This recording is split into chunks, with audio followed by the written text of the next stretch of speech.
बढ़िया। ओम ज्ञानतीर्थमेन्दस्य ज्ञानञ्जन शलाकया चक्षुर्मिलितं तस्मै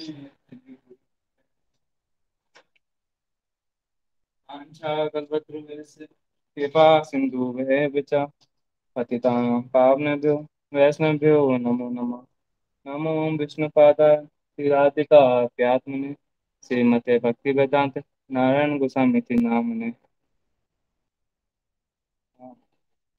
आपने अपनी जो लास्ट क्लास ली थी वो ली थी रूप गोस्वामी जी पे। आज का जो कथा है वो होगी प्रहलाद महाराज जी पे। हाँ, सबसे पहले अपन ने नारद जी के ऊपर कथा सुनी। उसके बाद उनके जितने शिष्य हैं उनकी बात चल रही है, वेद व्यास जी, वाल्मीकि जी। अब है प्रहलाद महाराज जी।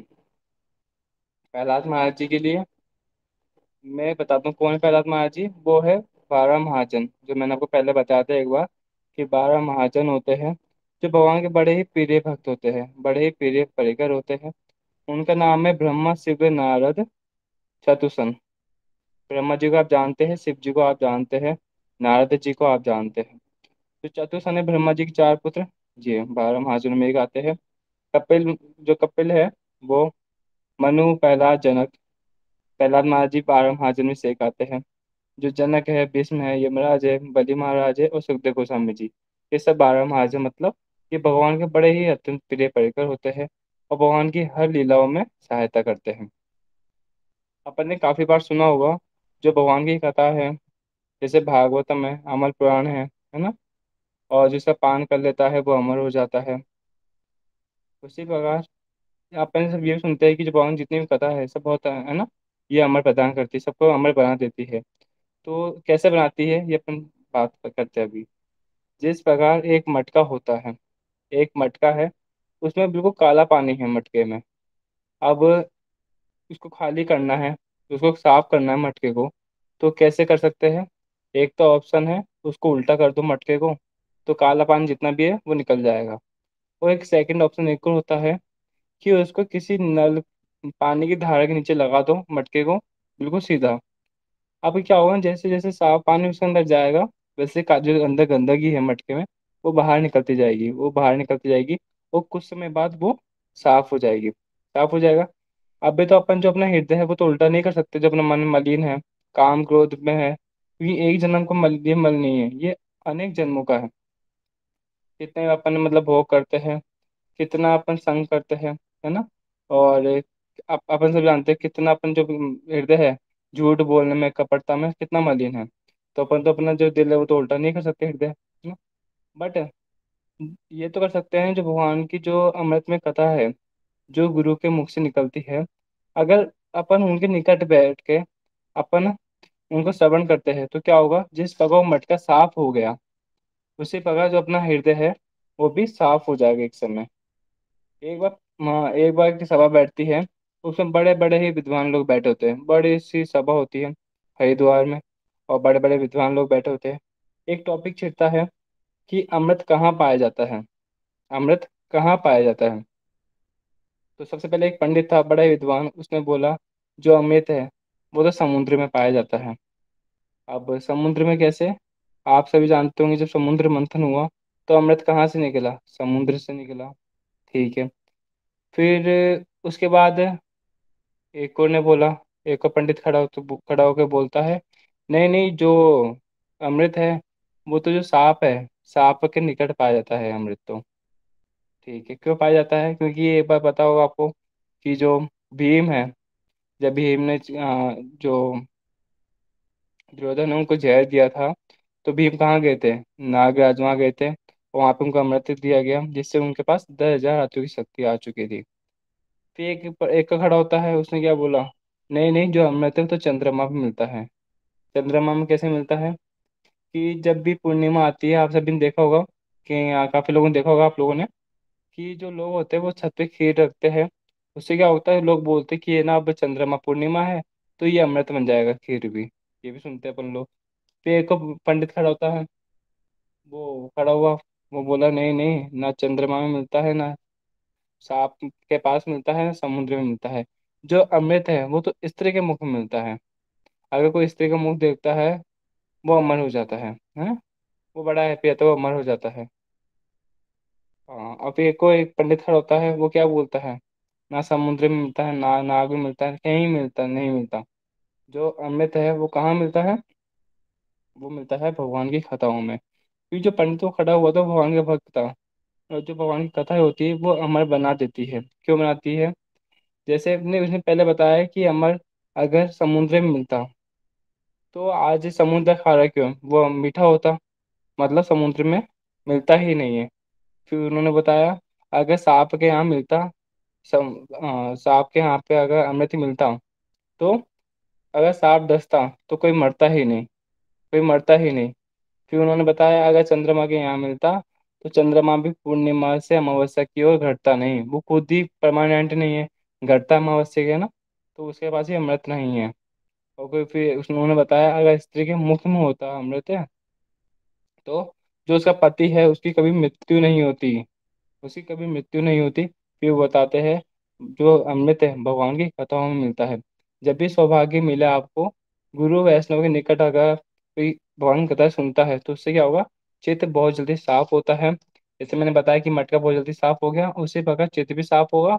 और अमर कैसे बनते हैं, जो जन्म मृत्यु है अपना वो नष्ट होता है। जब भगवान की अपन कथा सुनते हैं तो लोभ उत्पन्न होता है, और जो जन्म मृत्यु है ये खत्म होता है। तो अपने स्टार्ट करें प्रहलाद महाराज जी।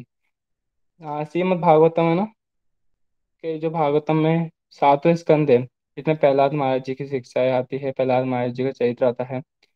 जो भागवतम है और जो बाकी पुराण है इनमें क्या अंतर है? भागवतम को अमर पुराण तो बताया गया है, साथ में इसमें 10 लक्षण भी है जो बाकी पुराणों में नहीं मिलते हैं। क्या है? सर्ग विसर्ग, स्थान पोषण, पूति, मनवंतर, ईशानुकथा, निरोध, मुक्ति, आश्रय। ये 10 लक्षण है, इसी से ये अमल पुराण है श्रीमद् भागवतम। जो ये प्रहलाद महाराज जी का चरित्र है, ये किसके अंडर में आता है? जो जो पूती है, पूती का मतलब होता है वासना। ये तो एक लक्षण है पूती। मैंने क्या बताया, 10 लक्षण लक्षण आपको, सर्ग विसर्ग स्थान पोषण पूति मनवंतर ईशानुकथा निरोध मुक्ति आश्रय। इसमें जो पूती का जो लक्षण है इसका मतलब होता है वासना। वासना ही दो टाइप की होती है, एक होती है शुभ वासना, एक होती है अशुभ वासना। शुभ, जब महापुरुष लोग संतुष्ट होते हैं सेवा से, है ना, और वो देखते हैं कि इनको जो भगवान, ये भगवत तत्व जानने की इच्छा है तो वो बड़े प्रसन्न होते हैं। और उससे क्या होगा, वो शुभ वासनाएं होती है। अशुभ वासनाएं कौन सी होती है? जब जो भक्त लोग होते हैं असंतुष्ट हो जाते हैं तो उसको अशुभ वासनाएं बोलते हैं। अब जो वो है, वेद व्यास जी ने कुति लक्षण के माध्यम से प्रहलाद महाराज जी और जो हिरण्यकश्यप है इनके माध्यम से कुति का लक्षण बताया, कि इनको बताया कि क्या है ना, माध्यम से चैत्र बताया है। जो शुभ है, दो टाइप से बताया मैंने, कुति शुभ अशुभ। शुभ कौन है? जो प्रहलाद महाराज जी है, नारद जी की कृपा हुई, वो संतुष्ट हुए, है ना, तो वो आते हैं शुभ वासना में। अशुभ वासना मैंने बताया, जैसे कि अगर वैष्णव लोग असंतुष्ट हो जाते हैं तो उसको अशुभ वासना कहते हैं। जो चतुर सन्यास भी जानते हैं, तो उन्हें वो किससे असंतुष्ट हुए थे? वो हुए थे जैव विजय से असंतुष्ट हो गए थे, है ना। तो आप वो जानते हैं। तो जो असंतुष्ट हुए वो अशुभ बुद्धि हो गई वासना, और संतुष्ट हुए कौन? नारद जी संतुष्ट हुए तो हो गए वो शुभ वासना।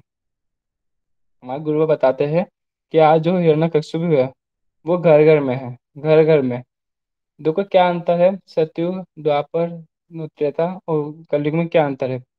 जो सतयुग था उसमें देवता का अलग लोक था, और जो असुर लोग थे इनका अलग लोक था, दोनों का अलग अलग था। त्रेता लोक में आया, त्रेता युग आया तो क्या हुआ, एक ही पृथ्वी में रावण भी आया, एक ही घर में रावण भी है और जो विभीषण, दोनों एक ही घर में है। उसके बाद आता है द्वापर युग आता है। इसमें आप जानते हो कि एक ही फैमिली में जो वो है, कौरव पांडे एक ही फैमिली के थे। एक में मतलब असुर एक घर में, एक ही घर में वो है देवता लोग है। अब जो कलयुग है, कलयुग में क्या है कि ना एक घर में, ना एक राज्य में, ना एक लोक में, इसमें हर व्यक्ति में प्रहलाद महाराज वो हिरण्यकश्यप मिल जाएगा आपको। और प्रहलाद महाराज असुर भी मिलेगा मतलब, तो देवता ही मिलेंगे। ये हर व्यक्ति के चरित्र में है अंदर। अब आज हमारे गुरु बताते हैं कि आज हर घर में हिरण्यकश्यप मिलता है। क्यों? हिरण्यकश्यप का मतलब क्या होता है? इसका मतलब होता है, हिरण्य मतलब होता है सोना, और कश्यप का मतलब होता है सैया। जो हर समय भोगों में लिप्त रहता है, जो हर हर समय काम, लोभ इत्यादि चाहता है, जो सिर्फ सुबह शाम क्या देखता है कि मुझे भोग करना है, मुझे अधिक पैसा कमाना है। वो ये नहीं देखता है कि आजकल व्यक्ति कि मुझे भगवान का भजन करना है। वो क्या सोचता है कि नहीं, भगवान का भजन करने की अभी आयु ये नहीं है, वो बाद में करेंगे। और वो क्या करता है, भोग में लिप्त। वो भूल जाता है कि भाई मनुष्य नहीं बहुत सीन है। वो सुनता तो है, वो तो सुनता है कि जो मनुष्य योनि है 84 लाख योनियों की है, बहुत ही दुर्लभ है। जो भगवान की कथा है ये बहुत ही सुननी चाहिए, इससे ना सभी को फायदा वो होगा, वो हमारे बनेगा, भगवान के प्रति लोभ उत्पन्न होगा, भगवान का भजन करेगा, उससे उसको फायदा होगा, वो भगवत धाम जाएगा और उसका पुनर्जन्म वापस नहीं होगा। वो ये सब सब सुनता है, परंतु वो साधु संग नहीं करता। फिर भी क्या करता है, वो साधु संग नहीं किया उसने, वो जो सुनता है वो ऊपर से निकाल देता है, और फिर माया के उसमें रहता है। और क्या करता है सुबह शाम, कि कैसे मैं सुंदर दिखूं, कैसे मैं अधिक पैसे कमाऊं, कैसे मैं और अच्छे, जितना मैं अधिक नाम हो या फिर अच्छी गाड़ी हो। आजकल व्यक्ति यही चाहता है। इसलिए हमारे गुरु जी क्या बताया, हिरण्य कश्यपु हर घर में ये मिल जाएंगे आपको, हर घर में मिल जाएंगे। और जो ये प्रहलाद महाराज जी चरित्र है ये बड़ा ही सुंदर है। जो हमारे गुरुदेव है शिला भक्ति वेदांत नारायण गोसाई महाराज जी, शिला गुरुदेव, उन्होंने ये प्रसंग जो है 60 बार से अधिक उन्होंने इसको श्रवण किया है। प्रहलाद महाराज जी और इसका हिरण्यकश्यप का जो चरित्र है, उनको 60 से अधिक बार उन्होंने इनको श्रवण किया है ना। और जो वो है महाप्रभु, आप सभी जानते हैं, जब चैतन्य महाप्रभु गदाधर पंडित के यहाँ पे भागवत को श्रवण के लिए जाते थे वहाँ पे, तो सबसे अधिक जो चरित्र उन्होंने सुना है वो किसका सुना है? प्रहलाद महाराज जी के चरित्र सुना है उन्होंने। सबसे ज्यादा जो चरित्र सुना है वो मात्र प्रहलाद महाराज जी का सुना है। तो आप सभी जानते हैं जो सातवें स्कंद है श्रीमद् भागवतम में, इसमें कितनी महिमा है, इसकी कितनी ही महिमा है। एक बार जो युधिष्ठिर महाराज जी है नारद ऋषि से पूछते हैं कि जो शिशुपाल है उन्होंने कितना भगवान कृष्ण को गलत गलत बोला, कितना ही गालियां बकी, कितना अपमान किया, तो फिर भी वो जब भगवान श्री कृष्ण ने उनको वध किया, तो जो उनकी आत्मा है, जो उनके शिशुपाल में से एक तेज निकला और भगवान में लीन हो गया, विलीन हो गया। अब युधिष्ठिर महाराज जी के मन में आया कि ये क्या बात हुई, जब बड़े बड़े लोगों को भगवान ने वध किया है और उनको क्या नरक में जाना पड़ा, क्यों? भगवान के दुश्मन भगवान को, उन्होंने भगवान को गाली बकी, परंतु शिशुपाल ने इतना सब कुछ किया, भक्तों का भी उन्होंने निंदा की, सब कुछ किया, फिर भी अंतिम समय में भगवान कृष्ण क्यों चले गए? ये पूछते हैं नारद जी से। अब नारद जी बताते हैं कि इसके माध्यम से जो जय विजय का प्रसंग आता है उसके माध्यम से बताते हैं कि जो शिशुपाल है वो कौन है। तो एक समय जब वैकुंठ में जो नारायण है विश्राम कर रहे थे, तो बाहर द्वार पे कौन खड़े थे? जय और विजय। अब जय विजय वहाँ खड़े थे द्वारपाल के रूप में। तो वहाँ पे उनसे मिल जो नारायण है उनसे मिलने कौन आते हैं? ब्रह्मा जी के 4 पुत्र चतुसन। वो घूमते घूमते घूमते वहाँ पहुँचते हैं और कहते हैं कि हमें नारायण से मिलना है। परंतु जो जय विजय थे वो निषेध करते हैं और मना कर देते हैं कि नहीं, आपको अनुमति नहीं है। और फिर वो बोलते हैं चतुसन नहीं, हमको मिलना है। वो जिद करते हैं तो क्या बोलते हैं, हाँ, अरे नंगू बच्चे, नंगू बोलते हैं उनको। फिर जय विजय क्या बोलते हैं, अरे नंगू, कि यहाँ से चल जाओ, नहीं मिल सकते आप लोग। अब उनको नहीं पता कि 4 जो बच्चे हैं ये दिखने में तो वो छोटे हैं, परंतु सबसे पुराने हैं, सबसे उच्च है, सबसे श्रेष्ठ है ये। उनको नहीं पता, जय विजय को वैसे पता है सब कुछ, परंतु लीला चल रही है, लीला के माध्यम से सब कुछ चल रहा है। भगवान को सब जानते हैं, क्यों? क्योंकि जो भगवान है उनको क्या, भगवान की जो रस है बहुत रस है। तो भगवान की जो भगवान जो है वीर रस का आस्वादन करना चाहते हैं। भगवान ने हर रस का आस्वादन किया, लेकिन भगवान की क्या इच्छा हुई कि मैं वीर रस का आस्वादन करता हूँ। 5 मुख्य रस है भगवान के, 7 गौण रस है, उसमें से एक आता है वीर रस, है ना। तो वहाँ की छवि में आस्वादन करता हूँ, तो उन्होंने पूरी लीला का उन्होंने किया स्टार्ट। फिर वो जो चतुर्सन है उनको श्राप देते हैं, जाओ तुम जो है द्वारपाल, वो हमको भगवान से दूर कर रहे हो, तुम मिलने नहीं दे रहे हो, इसलिए तुम लोग भगवान से दूर हो जाओ, जाओ।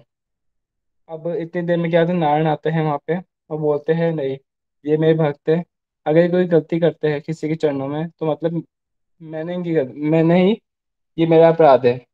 तो फिर अब चतुर्सेन समझ जाते हैं, तो वो क्या बोलते हैं, ठीक है, अगर आप 7 जन्म तक दूर नहीं रह सकते तो आप 2 ऑप्शन है, तो 3 जन्म तक आप भगवान के जो दुश्मन बन के आप जन्म लो पृथ्वी पे, या 7 जन्म तक आपको दूर रहना पड़ेगा। तो वो 3 जन्मों को एक्सेप्ट करते हैं।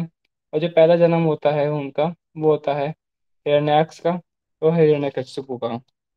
दूसरा जो होता है रावण का होता है, वो कुंभकर्ण का होता है। और जो तीसरा होता है वो होता है शिशुपाल और दंतवक्र। आप ये सब जानते हैं। अब भगवान ने क्या बोला था वहाँ पे कि ये मेरे कारण हुआ है, जो मेरे भक्त है, ये मेरे भक्त है, इनके साथ साथ मैं इनके साथ साथ वहाँ जाऊंगा और इनका उद्धार करूंगा वहाँ जाके। इसलिए हिरण्यकशिपु को किसने वध किया, बड़ा अवतार भगवान ने खुदा है, इनका इनका इनका वध किया। और सेकंड हिरण्यकशिपु का वो किया, फिर रावण कुंभकर्ण आया, फिर शिशुपाल दंतवक्र का उद्धार किया सबका। और फिर उसके बाद वापिस आते ही ये लोग किसके रूप में, जटायु मताई। इस बार चैतन्य महाप्रभु ने जो है भगवान श्री कृष्ण ने इनका वध नहीं किया, इस बार इनको प्रेम प्रदान किया। अब यहाँ पे एक शिक्षा मिलती है, किसी को भी अगर भगवान जो है वध कर देते हैं तो उसको वो प्रेम नहीं मिलता है, वो भगवान की भक्ति नहीं कर सकता। परंतु चैतन्य महाप्रभु ने दिखाया कि उनको प्यार से समझा के और उनको बताया कि जो भक्ति है कितनी श्रेष्ठ है, इनको प्रेम प्रदान किया। जो दयामदाई जो इतने दुष्ट पापी थे उनका भगवान ने उद्धार किया। तो सबसे पहले जो हिरण्याक्ष है, जब इसका वध हो गया, इसके हाथों से हुआ था बड़ा अवतार। बड़ा अवतार कैसे हुआ था, जो ब्रह्मा जी की नासिका है, यहाँ से बड़ा अवतार का जन्म हुआ था, मतलब अवतार हुआ था और प्रकट हुए थे। तो जो हिरण्याक्ष है, ये 2 भाई थे, हिरण्याक्ष और हिरण्यकशिपु। जो इनकी माता थी, इनकी माता आप सभी जानते हो।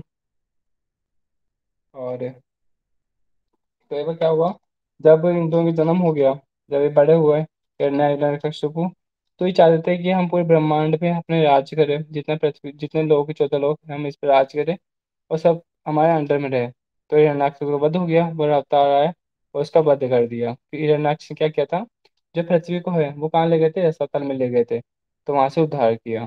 फिर जो जब इनका वध हो गया, तो जो इनकी घर घर में क्या हुआ, चिंता में बात हो गई, क्योंकि अब किसी के घर में वो हुआ मृत्यु। तो हिरण्यकशिपु बोलते हैं कि जिसने मेरे भाई को मारा मैं उसको छोड़ूंगा नहीं। सब लोग बड़े दुखी होते हैं।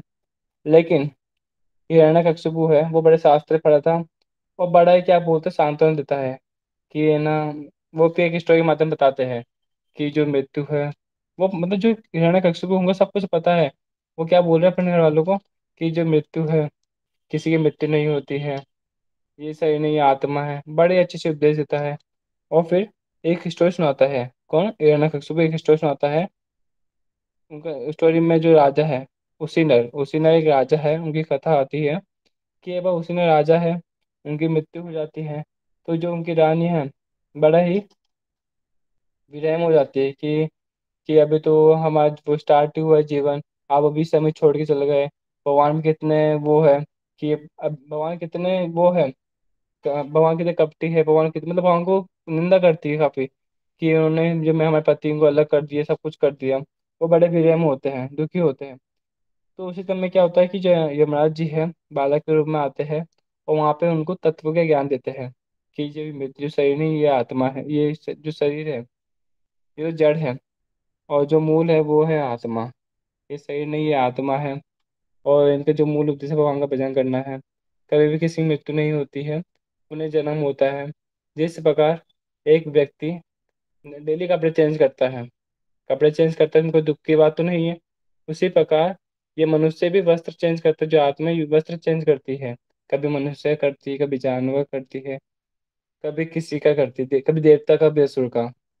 परंतु जो अपन लोग हैं, वो अपन इतने मूर्ख व्यक्ति हैं, वो भूल जाते हैं कि ये जो बॉडी मिली है अपन को, वो कुछ ही समय के लिए है, वो कुछ ही समय बाद ही छीन ली जाएगी। कुछ समय बाद छीन ली जाएगी, और ये अपन को क्यों मिली है, भगवान का भजन करने के लिए। इससे जो अपना जन्म मृत्यु है वो नष्ट हो सके। वो पूरी कथा के माध्यम से हिरण्यकशिपु है वो सांत्वना देते हैं। और बड़े सभा में क्या बोलते हैं, फिर दुखी होते बाद में कि जो वो है श्री विष्णु है, मैं उसको बताऊंगा, उसको बताऊंगा। वैसे तो वे निरपेक्ष है, वो किसी के ना असुर के रूप, असुर के पार्ट में होते हैं, ना देवता की साइड में होते हैं। परंतु कोई उनकी थोड़ी सी तारीफ कर देता है विष्णु की, वो उनकी साइड में हो जाते हैं बालक की तरह। जिस प्रकार एक बालक को अपन टॉफी देते हैं, बालक बड़ा चंचल होता है, वो मान जाता है, उसी प्रकार ये विष्णु है। विष्णु क्यों है? बोला कि भैया देवताओं ने कुछ चीज की वो कर दी, तारीफ कर दी, तो ये उनकी साइड में हो गया। तो फिर जो वहाँ पे लोग होते हैं, हिरण्यकशिपु के जो लोग होते हैं, वो बोलते हैं ठीक है फिर अपन भी कर लेते हैं विष्णु की भक्ति। तो क्या बोलते हैं हिरण्यकशिपु? निषेध। अगर किसी ने मुझसे बिना पूछे कुछ किया तो मैं उसका वध कर दूंगा, वो हमारा दुश्मन है, उसने मेरे भाई का वध किया है। अब वो चल जाता है तपस्या करने के लिए। तपस्या करने के लिए जाता है वो, और तपस्या करता है। वो तपस्या जो करता है, एक पेड़ के एक अंगूठे पे 60,000 साल तक तपस्या करता है वो।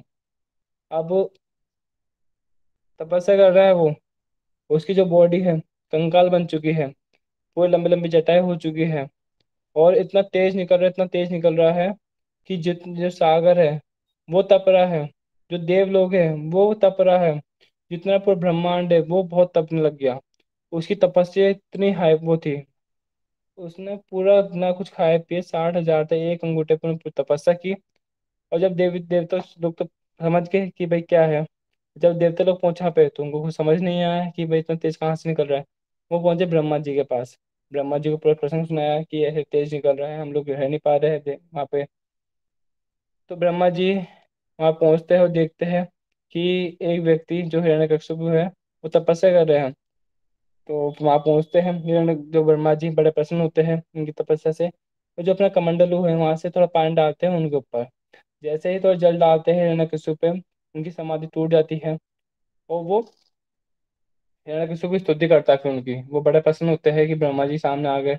बड़ी स्तुति करता है कि आप जो ब्रह्मा जी है वो सभी को वर देने वाले हैं। अब ब्रह्मा जी खुश हो गए। और भी बड़ी प्रसन्नता करता है कि आप सभी में श्रेष्ठ है, आप जो लोग के सत्य लोग हैं, आप कुछ भी दे सकते हैं, है ना, आप बहुत श्रेष्ठ हैं, है ना। और आप जो बारह महाजनों में से एक है। बहुत उनकी स्तुति करता है, बहुत स्तुति करता है ब्रह्मा जी बड़े प्रसन्न। अब बोलते हैं क्या वर चाहिए? तो हिरण्यकशिपु क्या बोलता है?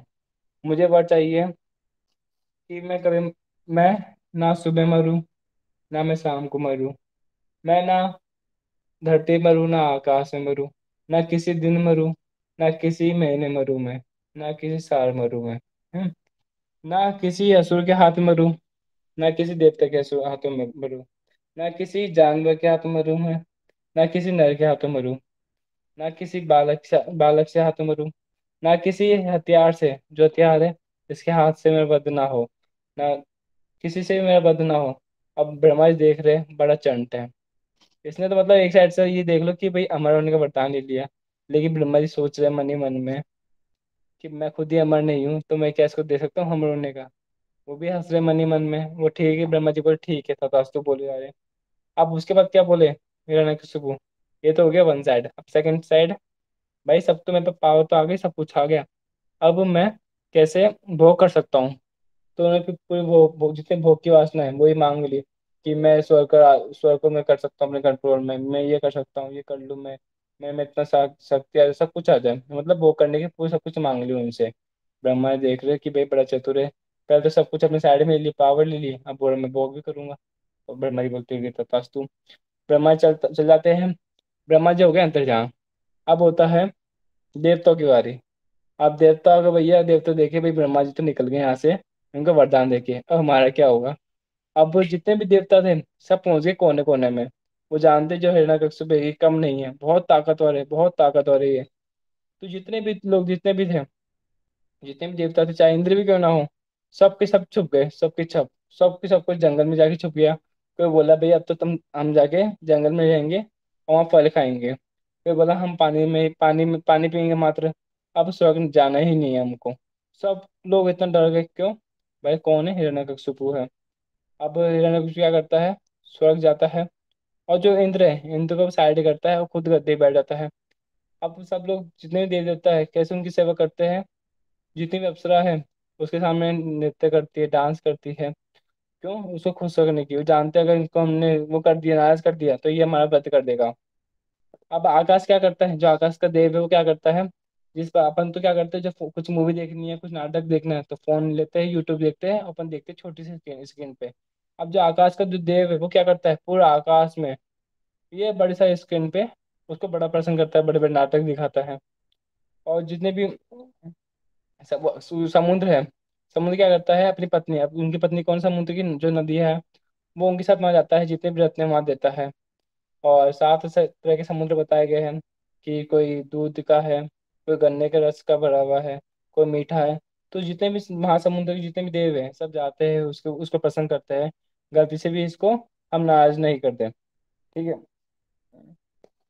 अब जिस समय वो तपस्या कर रहे थे, जिस समय वो 8.5 साल तक तपस्या कर रहे थे, तो उनकी जो पत्नी थी, उनकी पत्नी कौन थी, कयाधु, जो प्रहलाद महाराज जी की माँ है। तो क्या, जब वो तपस्या कर रहे थे तो उनको तो पता था, सभी देवताओं को, कि भैया ये कुछ ना कुछ अब वो होने वाला है, दुविधा होने वाली है। तो क्या करते हैं, आते हैं पृथ्वी लोक पे, जितने भी असुर लोग हैं उनका नष्ट करते हैं, उन पर आक्रमण करते हैं, सब कुछ करते हैं। क्योंकि इंद्र जानता है, अगर ये वो कुछ कोई अगर कोई व्यक्ति को है जिसने तपस्या पूर्ण कर ली, तो वो हो सकता है कि मेरी जो गद्दी है वो भी छीन ले। तो वो क्या करता है, वो देखता है कयादू के पेट में जो है गर्भ, इसको मैं नष्ट कर देता हूँ। तो वो कयादू को लेके जाता है अपने साथ में। तो बीच में कौन मिलते हैं, नारद जी मिलते हैं। नारद जी बोलते हैं इंद्र को कि जो इनके गर्भ में है ये आम व्यक्ति नहीं है, ये असुर नहीं है, ये भगवान का परम भक्त है, इनको कोई नष्ट नहीं कर सकता। जब नारद जी बताते हैं इंद्र को ये पूरी बात, तो इंद्र छोड़ के चला जाता है। और फिर जो कयाधु है, हिरण्यकश्यप की पत्नी, नारद जी है, उनको अपने साथ लेके जाते हैं और बोलते हैं बेटी, मैं तुम्हें सुरक्षित रखूंगा, और जो तुम्हारे पुत्र है इनका मैं ध्यान रखूंगा।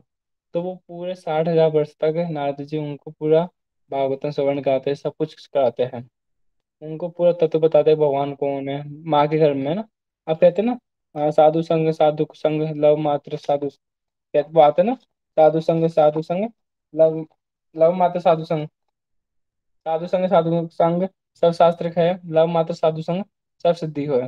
अब कितना वो तो माँ के पेट में थे, क्योंकि देखो साधु संग हुआ तो कितना कितने उनको भगवान की भक्ति मिली।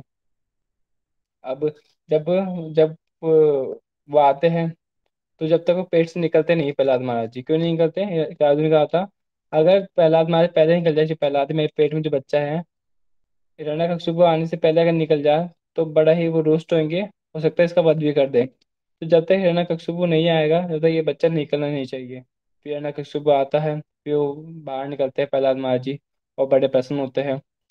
अब धीरे धीरे प्रहलाद महाराज जी बड़े होते हैं। फिर प्रहलाद महाराज जी क्या करते, वो क्या करते हैं, हिरण्यकशिपु जितने भी स्वर्ग में जीव देवता है उनको पहले वो करते हैं, क्या कष्ट पहुंचाते हैं, सबको अपने अंडर में रखते हैं। लेकिन जो प्रहलाद महाराज जी हैं, वो बड़े ही, कोई उनको वो नहीं है, कोई डर नहीं है उनको, और बड़े ही बिल्कुल संकोच कर वो बड़े उनके साथ में रहते हैं। अब फिर धीरे धीरे क्या होता है, जो वो होते हैं, उनके गुरु कौन थे, शुक्राचार्य, शुक्राचार्य उनके गुरु थे। अब उनके वहाँ पे वो शुक्राचार्य के जो पुत्र थे, दो पुत्र थे, संड और अमर। तो उनके पास वो भेजते हैं शिक्षा ग्रहण करने के लिए। वो कहते हैं इनको बढ़िया शिक्षा इनको जितनी भी वो है, इनको आप शिक्षा प्रदान कीजिए। ठीक है, प्रहलाद महाराज जी वहाँ जाते हैं, शिक्षा ग्रहण करने जाते हैं, और जितना भी सब कुछ श्रवण करते हैं, वो सब कुछ श्रवण कर रहे हैं उनसे, सब कुछ श्रवण कर रहे हैं। अब फिर क्या होता है कि जो प्रहलाद महाराज जी है, अब आप एक बार सोचिए, जो प्रहलाद महाराज जी है, इतनी कम आयु में ये भगवान की भक्ति में कैसे लग गए, भगवान की भक्ति में कैसे लग गए। तो एक कथा आती है कि पूर्व जन्म की। ये बार क्या हुआ था कि ये एक राजा थे प्रहलाद महाराज जी। तो एक जो इनकी स्त्री थी, उनसे इनका झगड़ा हुआ, और कहाँ चले गए, अपने वन की ओर चले गए थे। जो पहला पहले राजा थे, तो एक स्त्री से इनको प्यार हो गया, और फिर कुछ समय बाद इनकी लड़ाई हो गई, तो चले गए कहाँ पे, वन की तरफ चले गए। अब वन में एक मंदिर था, वहाँ जाके बैठ गए प्रहलाद महाराज जी। पिछले पिछले जन्म की बात बता रहा हूँ मैं। तो जो उनकी पत्नी है, पीछे पीछे पीछे पीछे इनके साथ वहाँ पहुंच गई, और रात हो रही है, बरसात का मौसम है, घना जंगल है। अब वो जो उनकी स्त्री, उन्होंने देख लिया कि मंदिर में बैठे हुए हैं।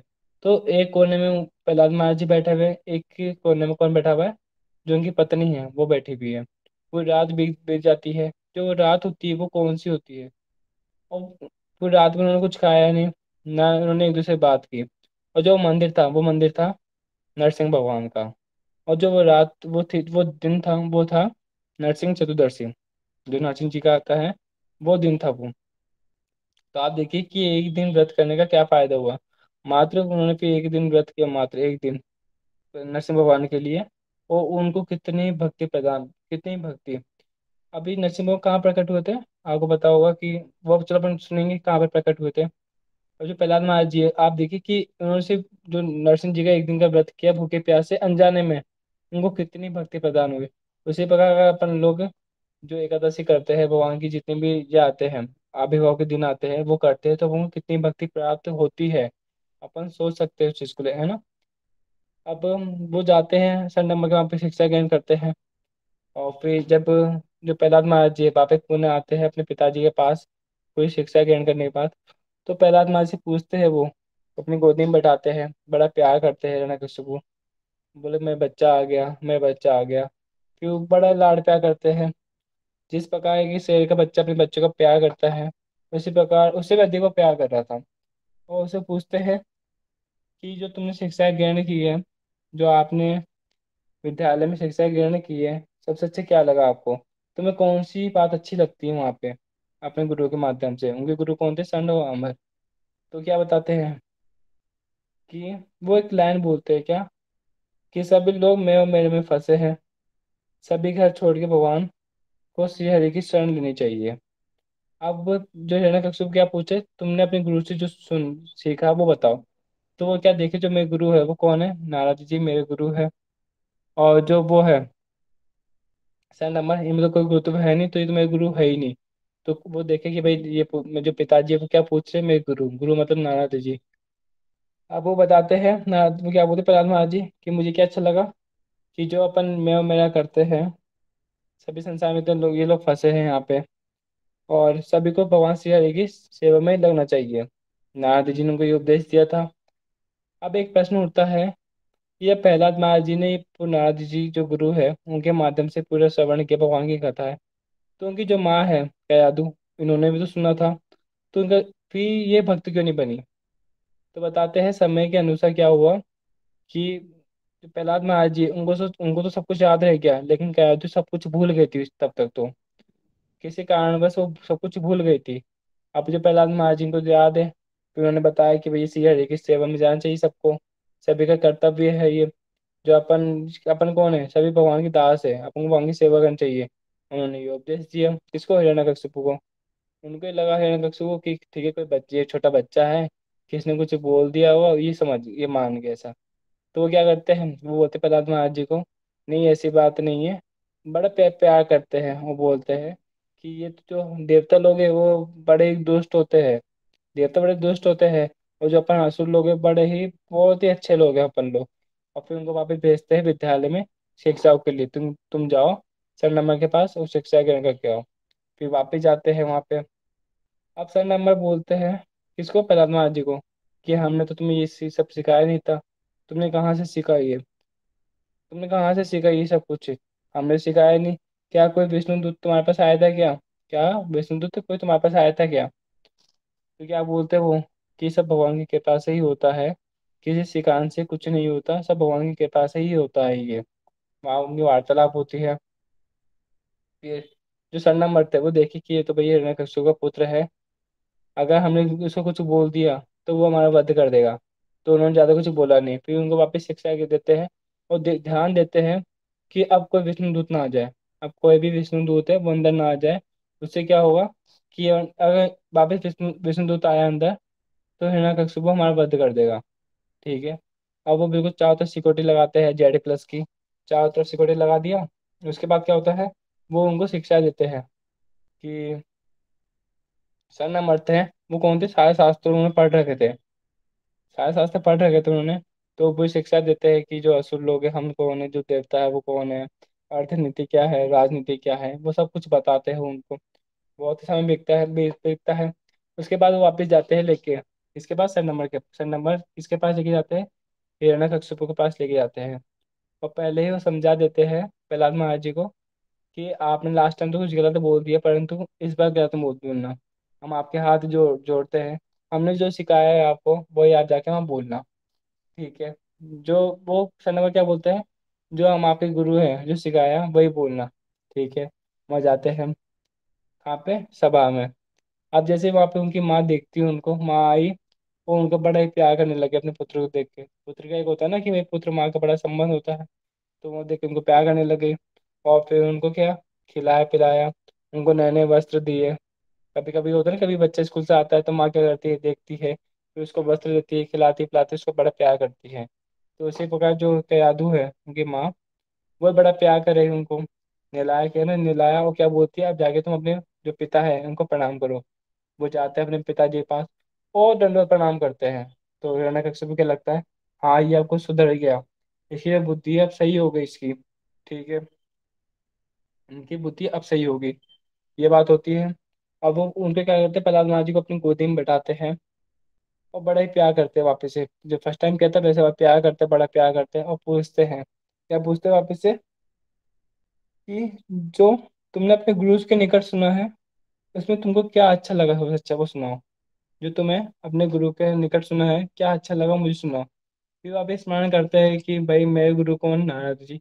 उन्होंने क्या सिखाया, उनमें से जो सबसे अच्छा लगता है मुझे वो मैं बताता हूँ।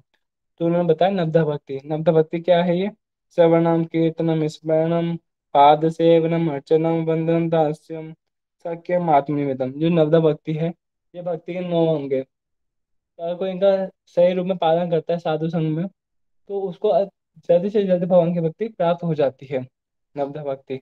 और प्रहलाद महाराज जी को बहुत अच्छा लगा श्रवण करना, कीर्तन करना, है ना। पहले सुनो, फिर कीर्तन स्मरण करना, पाद सेवन, अर्चना, वंदनम दास्यम सख्य आत्मनिवेदन। उन्होंने सेम टू सेम बता दिए किसको, हिरण्यकशिपु को। और बड़े ही क्रोध हो जाते हैं, कौन, हिरण्यकशिपु बड़े क्रोध हो जाते हैं, उनकी आंखें लाल हो जाती है। वो ही देखे कि मैं क्रोध हो गया, जब मैं, अगर मैं कुछ थोड़ा सा देख लेता हूँ तो देवता लोग कुछ बोल नहीं पाते, छुप जाते, जितने भी देवता लोग हैं, जितने भी देवता लोग हैं सब लोग छुप जाते हैं। और यहाँ मैं, ये मेरा बेटा, ये मुझसे नहीं डर रहा। तो ये बताते हैं जिस प्रकार केकड़ा होता है, ये केकड़ा जब तक वो समुद्र के तटस्थ में बाहर खड़ा हुआ है ना, तो उसको डर लगता है।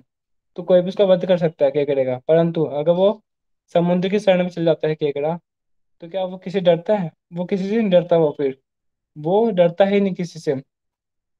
उसी प्रकार जब तक वो जो एक व्यक्ति संसार में रहता है, भगवान का भजन नहीं करता, उसको डर लगता है, उसको बहुत डर लगता है।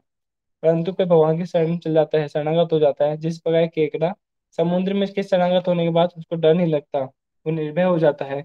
इसी प्रकार अगर कोई व्यक्ति, कोई जीव भगवान की भक्ति में लग जाता है, तो उसको कोई डर नहीं लगता है, वो निर्भय बन जाता है। अब आप देखिए, जो प्रहलाद महाराज जी हिरण्यकशिपु के पुत्र हैं। अब आप देखिए, हिरण्यकशिपु खुद इतना बड़ा जो है, असुरों में श्रेष्ठ है। जो हिरण्यकशिपु सभी में श्रेष्ठ है, देवता लोग डरते हैं, लेकिन जो भगवान का भक्त है, जो भगवान का भक्त वो है ना, वो नहीं डरता उनसे। परंतु जो वो है, आप भी देख सकते हो कि हिरण्यकशिपु उल्टा डर रहा है, आप किससे, प्रहलाद महाराज से डरने लग गया कि भैया ये कौन है, ये तो भगवान का भक्त है। और हिरण्यकशिपु को डर लगने लग गया कि भैया अब कुछ ना कुछ करना पड़ेगा। तो वो पूछते हैं प्रहलाद महाराज जी से सबसे पहले कि तुम्हारी मति विष्णु में कैसे लगी। वो क्या पूछते हैं, गुस्से में, बड़े गुस्से में पूछते हैं प्रहलाद महाराज जी से कि तुम्हारी जो मति है विष्णु में कैसे लगी। तो वो क्या बोलते हैं प्रहलाद महाराज जी, बड़े ही बिल्कुल शांत है, उनको गुस्सा नहीं आया, क्योंकि भक्तों को कभी गुस्सा आता ही नहीं है, वो बड़े शांत। वो क्या बोलते हैं, मेरी मति विष्णु में कैसे लगी वो तो मैं बाद में बताऊंगा, लेकिन तुम्हारी बुद्धि विष्णु में क्यों नहीं लग रही। भाई मेरी बुद्धि कैसे लगी मैं तो तुम्हें बाद में बताऊंगा, लेकिन तुम्हारी बुद्धि क्यों नहीं लगी पिताजी। अब वो देखते हैं भैया मेरा बेटा मुझ पे उल्टा मुझ पे आ गया। वो बड़े क्रोध हो जाते हैं, बाद में बड़े क्रोध हो जाते हैं, हाँ। वो भी क्या बोलते हैं कि जो प्रहलाद महाराज जी क्या बोलते हैं, जिस प्रकार अपन जो धान होती है, चावल निकाल लिए, अगर उसको बार में कूटे जाएंगे तो क्या चावल निकलेगा, नहीं। संसार क्या करता है कि जो चबाया हुआ है उसको बार में चबा रहा है, जो भोग कर चुका उसको पुनः, जितना जन्म होता है बार में उसको भोग करता है, पुनः पुनः उसको भोग करता है, पुनः पुनः उसको भोग करता है। मतलब जो चबा लिया अपन ने ऑलरेडी, उसको वापस चबाने के बराबर बताया प्रहलाद महाराज जी ने। उनको बड़ा क्रोध आता है हिरण्यकशिपु को। और फिर वापस पूछते हैं, सेकंड क्वेश्चन पूछते हैं फिर उनसे कि तुम्हारे गुरु इतने महान है, सारे शास्त्र पढ़े हैं, तुमने इनसे शिक्षा ग्रहण क्यों नहीं की। इसके लिए बोल रहे हैं, 6 नंबर के लिए जो तुम्हारे गुरु है, उन्होंने सारे शास्त्र पढ़े हैं, वो इतने महान है, तो तुमने इनसे शिक्षा ग्रहण क्यों नहीं की? तो प्रहलाद जी क्या बोलते हैं, सारे शास्त्र, इन्होंने शास्त्र पढ़े ही नहीं है, ये लोग शास्त्रों का सार जानते ही नहीं है। क्योंकि शास्त्र का सार है, वो है विष्णु भक्ति। शास्त्र का जो सार है वो है विष्णु भक्ति। और इन्होंने शास्त्र, इनके अंदर गुरुत्व भी नहीं है, ये गुरु ही नहीं है। और फिर बोल दिए क्या पिताजी आपने तो शास्त्र पढ़े हैं। अब ऐसे बोल दिया उन्होंने, फिर वो वापिस गुस्सा हो गए कि पिता वापिस जो पुत्र है वापिस उल्टा मतलब उल्टा बोल रहा है ना, जवाब दे रहे हैं कि भैया कि जो गुरु है, गुरु के लक्षण बताए वहाँ पे कि गुरु कौन होता है। जो गुरु है ना, शास्त्र पढ़ने से कोई है ना गुरु नहीं बन जाता है, जब तक वो उनको ब्रह्म की अनुभूति नहीं होती है। गुरु के लक्षण बताया है शास्त्रों में। फिर तीसरा क्वेश्चन पूछते हैं प्रहलाद महाराज जी से, हिरण्यकश्यप को क्या पूछते हैं कि इनके पास जो पढ़ रहे हैं, अगर तुम बोलते हो कि ये गुरु नहीं है, तो इनके पास जो बच्चे पढ़ रहे हैं, तो इनका क्या होगा? इनका क्या होगा? चलो मान गए कि जो गुरु है, इन्होंने शास्त्र पढ़े लेकिन इनको सार नहीं पता, लेकिन परंतु जो इनके साथ जो बच्चे पढ़ रहे हैं, तो इनका क्या होगा? तो हिरण्यकश्यप क्या बोलते, प्रहलाद जी क्या बोलते हैं कि जिस प्रकार एक गड्ढा होता है, अगर अपने एक व्यक्ति के पीछे आंखें बंद करके चलते जाएंगे चलते जाएंगे चलते जाएंगे, अगर पहला व्यक्ति गड्ढे में गिरेगा तो सब व्यक्ति ऑटोमेटिक गड्ढे में गिरते रहेंगे। उसी प्रकार जो इनके साथ बच्चे पढ़ रहे हैं, इनके निमित्त जो बच्चे पढ़ रहे हैं, ये तो खुद तो गड्ढे में जाएंगे जाएंगे, खुद तो नरक में जाएंगे, परंतु जो साथ में इनके जो पढ़ रहे हैं, वो भी नरक में ही जाएंगे। इनको ये बोल दिया। अब वो और क्रोधित हो गए हिरण्यकशिपु को। फिर बोलते, चौथा क्वेश्चन पूछते हैं उनसे, क्या पूछते हैं कि जो शास्त्र का जो सार है, विष्णु भक्ति है, अगर तुम बोलते हो कि शास्त्र का सार है विष्णु भक्ति है, तो जो तुम्हारे गुरु है, इनके अंदर विष्णु भक्ति क्यों नहीं है अभी तक 1% भी? चलो माना तुम्हारे अंदर 100% विष्णु भक्ति है शास्त्रों पढ़ के, तो उन्हीं शास्त्रों को इसने पढ़ा है, तो इनके अंदर क्यों विष्णु भक्ति नहीं है?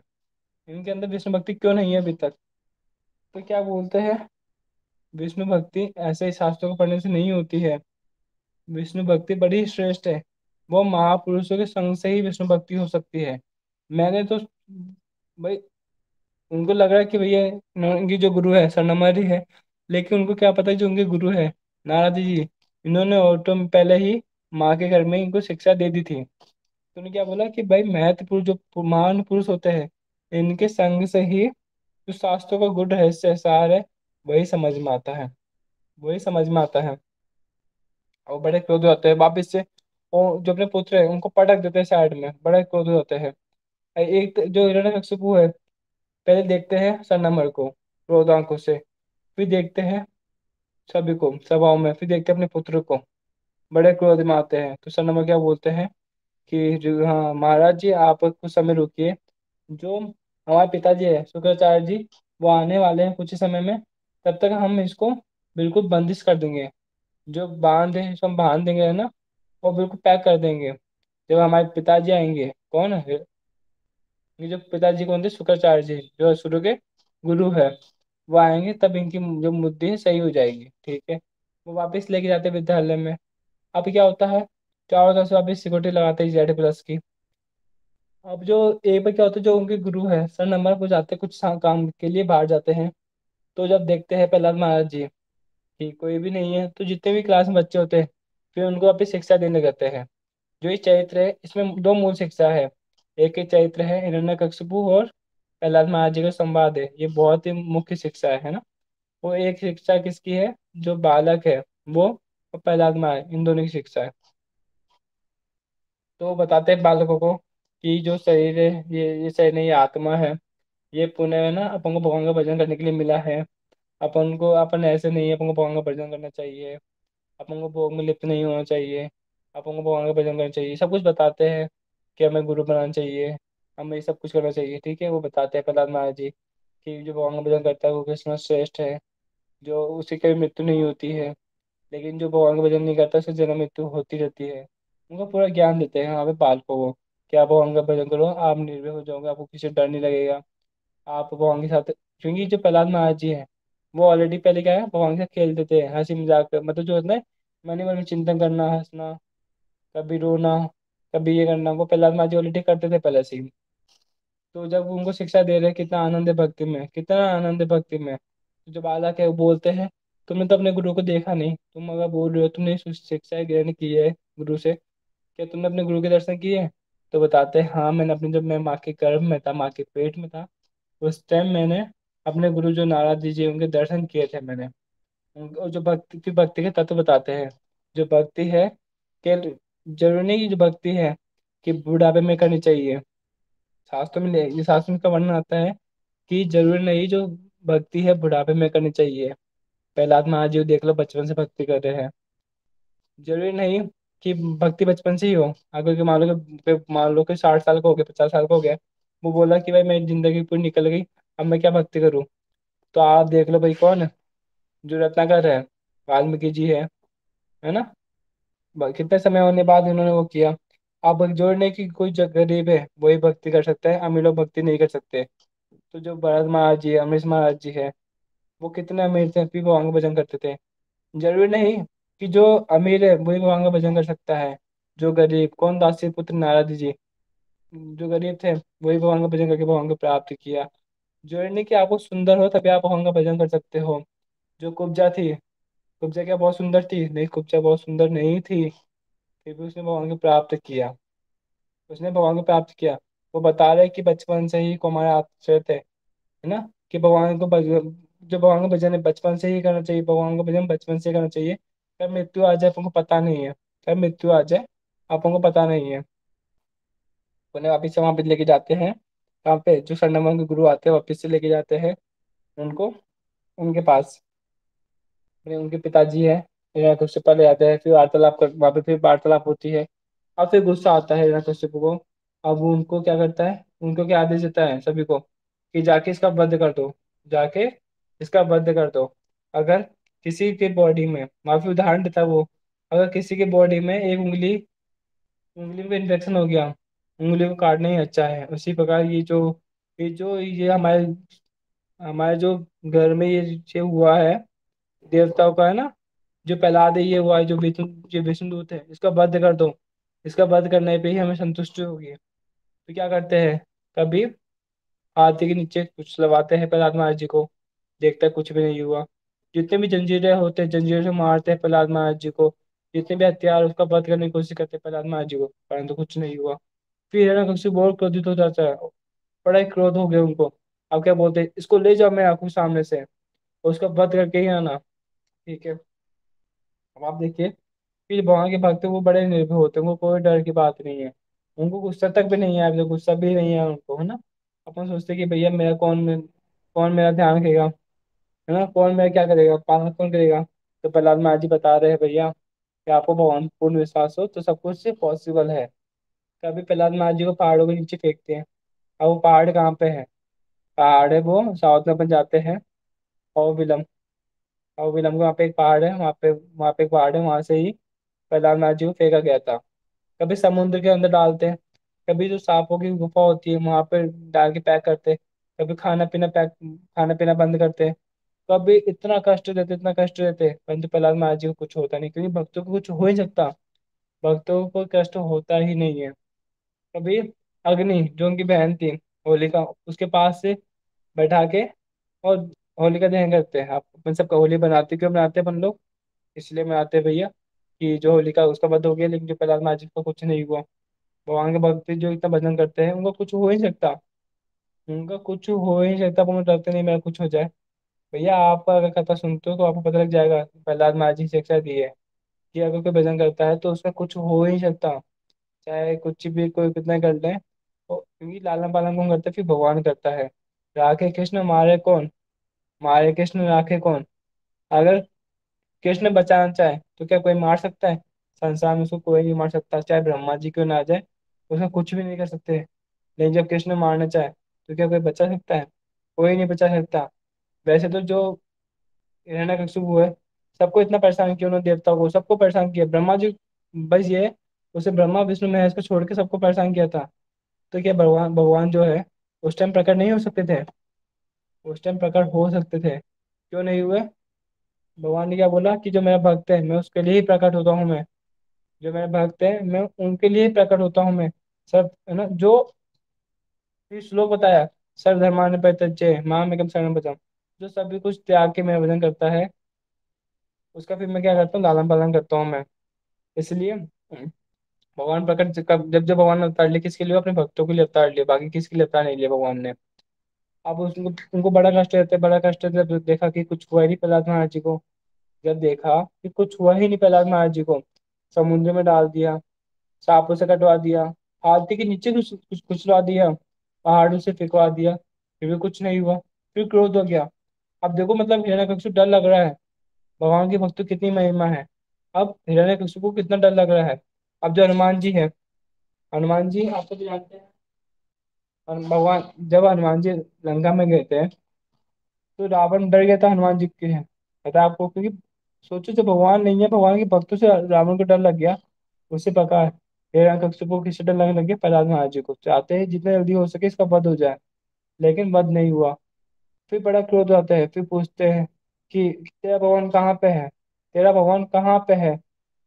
तू बोलता है भगवान हर जगह सर्वत्र भगवान सर्व के भगवान है, तो तेरा भगवान कहाँ पे, बता मुझे।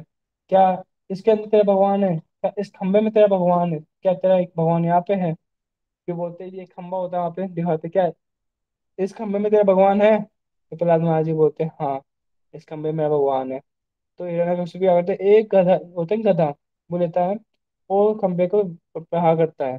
जैसे ही उसको खंबे प्रहार करता है, तो नरसिंह भगवान प्रकट होते हैं। नरसिंह भगवान उस खंबे से प्रकट हो जाते हैं। अब वो खंबा आज भी है, अपन जाते हैं वो फिल्म साउथ में एक मंदिर आता है, वहाँ पे वो पूरा खंबा भी है, सब कुछ है वहाँ पे, है ना।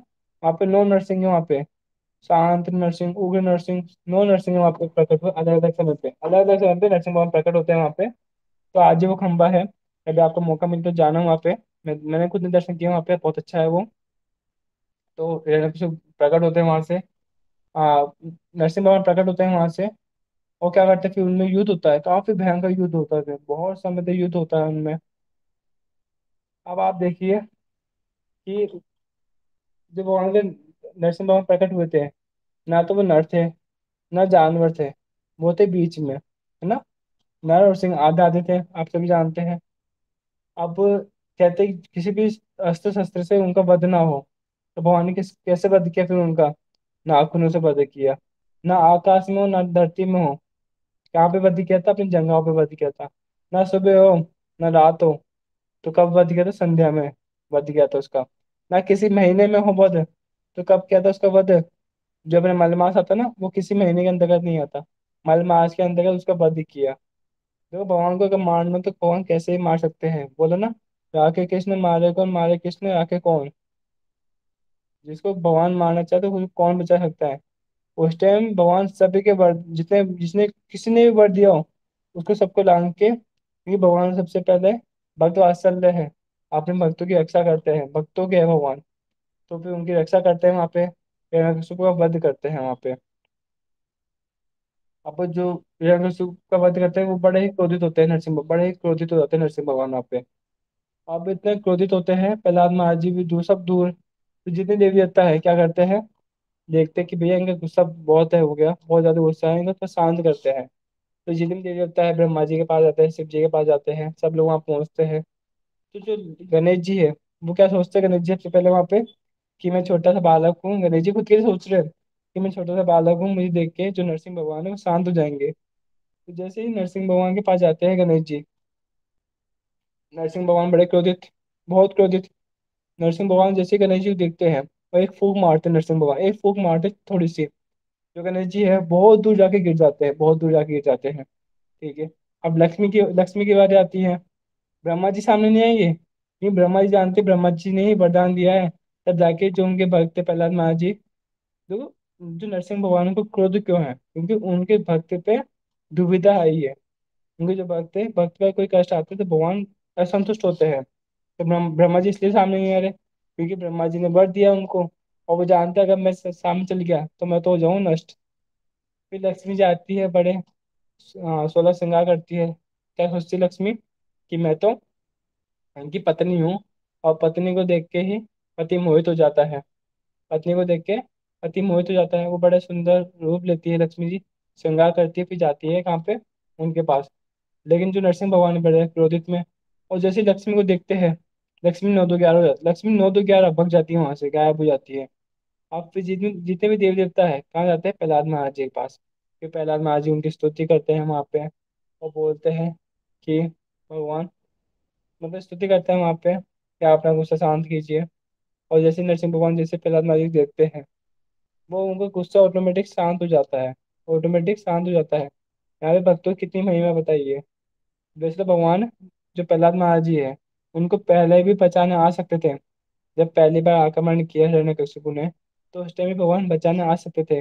लेकिन इतना सब झेलने के बाद ही भगवान क्यों अवतार लिए, भगवान क्यों प्रकट हुए? तो हमारे गुरुवर बताते हैं, अगर भगवान पहले ही प्रकट हो जाते वहां पे, तो प्रहलाद महाराज जी की महिमा पता नहीं लगती किसी को भी संसार में, कि प्रहलाद महाराज जी जो भक्त हैं, भक्तों की कितनी महिमा है।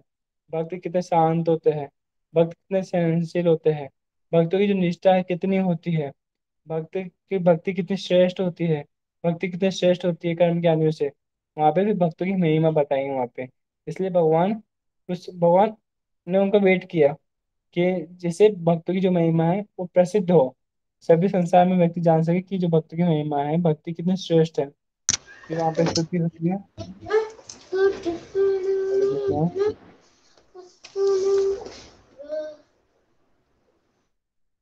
हाँ, अभी फिर शांत होते हैं। प्रहलाद महाराज जी क्या बोलते हैं सबसे पहले, कि जो मेरे पिताजी है, इनको आप माफ कर दीजिए, और इनको उच्च गति प्रदान कीजिए, कृपा करके। कृपा करके देखो, अभी भी भक्त कितने बोलते हैं, अभी भी जो प्रहलाद महाराज जी है क्या कर रहे हैं, अपने पिता के लिए सोच रहे हैं।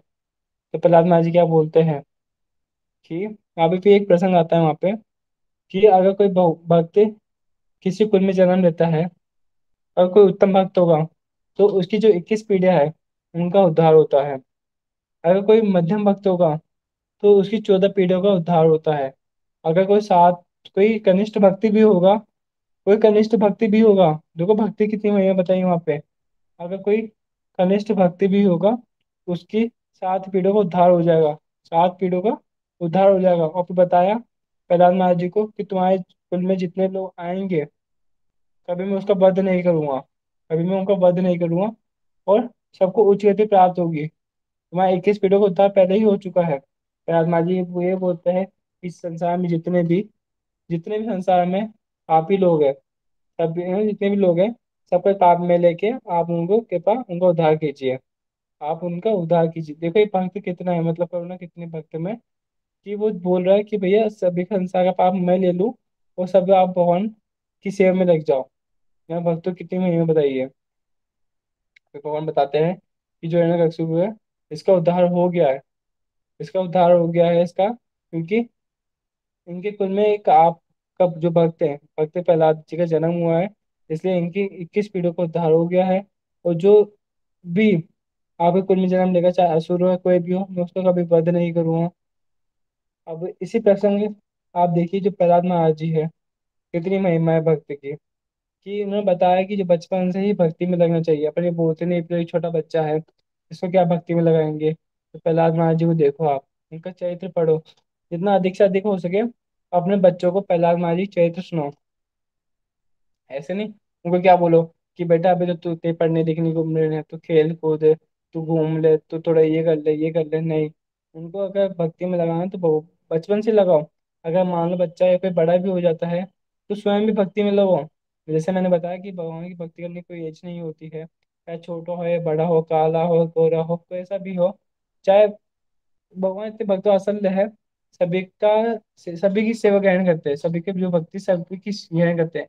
भगवान ये नहीं देखते कि तू छोटा है, बड़ा है, काला है, गोरा है, तू छोटा है ना, तेरी कम एज है, या तेरी अधिक एज, तू बूढ़ा हो गया, भगवान ये देखते ही नहीं है।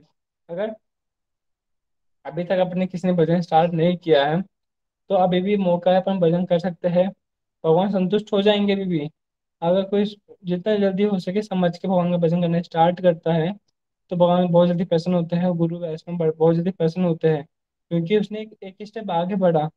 अगर कोई, हाँ, जैसे जो शिला प्रभुपाद जी वो एक बात बोलते हैं कि जीवन जो मृत है या जीवन है। अगर कोई जो जीव है वो अभी मृत्यु मृत मृत पड़ा है, मरा हुआ है, या जीवित है? तो बताते हैं, अगर वो भगवान का भजन कर रहा है तो वो ही जीवित व्यक्ति है। अगर कोई भगवान का भजन नहीं करता, उसकी चेतना मर गई है, वो मृत के समान है। वो मृत के समान है। मतलब क्या, उसने जन्म तो लिया, वो फिर मृत के समान है। उसका जन्म लेना सार्थक नहीं होगा अगर वो भगवान का भजन नहीं करता है, साधु संग नहीं करता है, तो उसका जन्म लेना सार्थक नहीं होगा। और अपन ये बोलते हैं कि साधु संग में ही सब कुछ होता है। तो साधु संग मतलब होता क्या है? संग मतलब क्या होता है?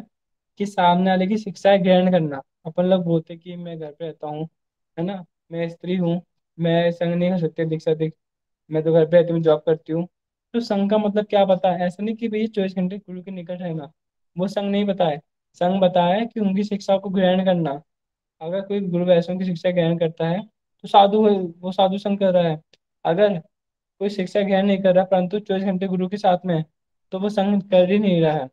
तो जितना दीक्षा अधिक हो सके कथाओं को सुनो, उससे क्या होगा? साधु संग होगा आपको, और जल्द से जल्द आपको उच्च गति प्राप्त होगी, आपको भगवान गति प्राप्त होगी। इतना ही बोल के मैं विश्राम लेता हूँ। गौर प्रेमानंदे, हरि हरि बोल।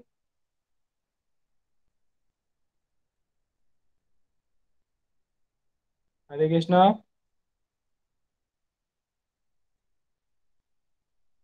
हरे कृष्णा। हरे कृष्णा हरे प्रभु जी, कृष्णा दंडवत प्रभु जी। प्रणाम। जय हरे कृष्णा। हरे कृष्णा प्रभु जी। जय दंड प्रणाम। दंडवत प्रणाम प्रभु जी। ये थैंक यू किसी सो का मच। क्वेश्चन हो तो पूछ सकता है, हरे कृष्णा, किसी का क्वेश्चन तो पूछ सकता है ना। हरे कृष्णा प्रभु जी, दंडवत प्रणाम। दंड प्रणाम, दंड प्रणाम। हरे कृष्णा प्रभु जी, सबको दंडवत प्रणाम। गौर प्रेमानंदे, हरि हरि बोल। हरे कृष्णा प्रभु जी, दंडवत प्रणाम। प्रभु जी हरे कृष्णा, दंडवत प्रणाम, राधे राधे। आज का सेशन बहुत अच्छा था प्रभु जी।